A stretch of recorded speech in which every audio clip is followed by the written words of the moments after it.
उनको यहाँ पे बेल नकार दिया जा रहा है। भीमा कोरेगांव की केस में तो उनका नाम बहुत बार उछला है, जैसा कि हमारे साथी ने अभी बताया है कि भीमा कोरेगांव की केस से उनको जानते हैं, पर सूर्यागढ़ का मामला क्या है। तो सबसे पहले मुझे अपना परिचय संक्षिप्त में देना पड़ेगा, क्योंकि मैं गडलिंग साहब से कैसे जुड़ा, उसके बाद उनका कैसे कैसे काम चल रहा था, उनको क्यों टारगेट किया गया, वो बताना थोड़ा सा जरूरी मैं समझता हूँ। इसलिए मैं पहले बता दूं कि मैं 2000 साल से एएसएफ का स्टूडेंट रहा हूँ। उसके बाद कम्युनिस्ट पार्टी ऑफ इंडिया का मेंबर रहा हूँ। कम्युनिस्ट पार्टी ऑफ इंडिया का गढ़चिरौली जिले का जॉइंट सेक्रेटरी भी हूँ।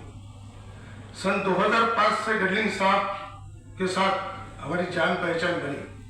उस समय भी वो वहाँ पे कोर्ट में आया करते थे जब मैं पढ़ाई करता था। 2007 में मेरा लॉ कंप्लीट हो गया।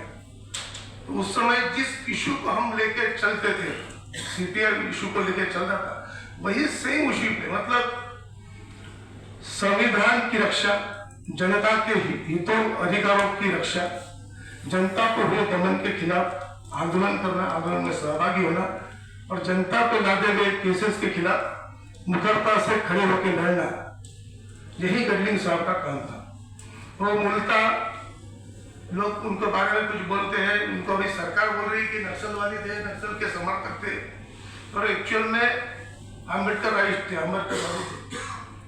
हाँ, हालांकि ये बात और है कि वो उसके साथ साथ मार्क्स को भी मानते थे, पर उनका एक मूल ये था कि जो इस देश में संविधान लागू हुआ है, तो इस देश में ये संविधान ने जनता को जो अधिकार दिए हैं, अगर कहीं पे भी जनता के अधिकारों का हनन होता है, उल्लंघन होता है स्टेट की तरफ से, तो फिर चाहे वो गरीब से गरीब क्यों ना हो, दलित, आदिवासी, पिछड़ा, अल्पसंख्यक क्यों ना हो, उसके हित में, उसके अन्याय के लिए बगैर कोई फीस के फीस मिलती है तो ठीक है, नहीं मिलती है तो as a lawyer, as a Ambedkarist मैं अपनी जवाबदारी समझता हूँ कि उसके हित में मैं खड़ा रहूंगा। ऐसी उनकी सोच थी, और वो सोच हमसे मिलती जुलती होने के कारण हमसे जुड़ते थे। 2010 से मैंने उनके साथ काम करना शुरू कर दिया।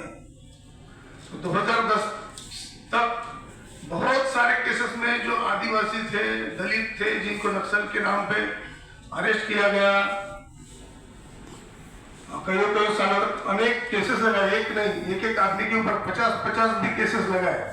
वो सारी केसेस गडलिंग साहब ने बगैर कोई फीस लिए और बगैर कोई उनसे ये रखे, लालच, लोभ या कोई भी भावना रखे, पूरे संवैधानिक तौर पे वो काम किया।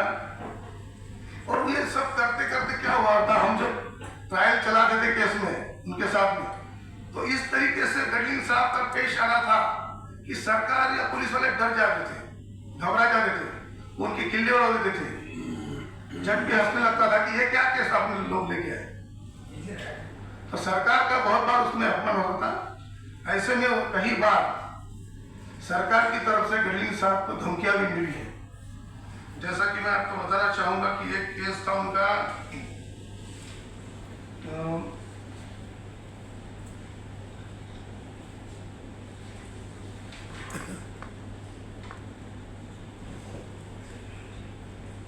एक बंडू मेश्राम करके उनके क्लाइंट थे, वो भी नक्सल केस में पकड़े गए थे, जिनको नक्सल के नाम पर अरेस्ट किया गया था। उस समय वो बंडू मेश्राम को पुलिस ने बता दिया था, जब उनका केस गडलिंग साहब लड़ रहे थे, तो पुलिस ने तभी उनको जानकारी दी बंडू मेश्राम को कि तुम ताकीद दी थी, धमकी दी थी कि तुम्हारे जो साहब है गडलिंग साहब, उनका शहीद आदमी जैसा, शहीद आदमी जो बॉम्बे के लॉयर थे, जो लोगों के लिए लड़ते थे, उनका कत्लेआम कर दिया गया, वैसा ही हाल कर देंगे और ऐसे ही गडलिंग सर के जूनियर्स का हाल कर देंगे, ऐसे भी उन्होंने उस समय धमकी दी थी।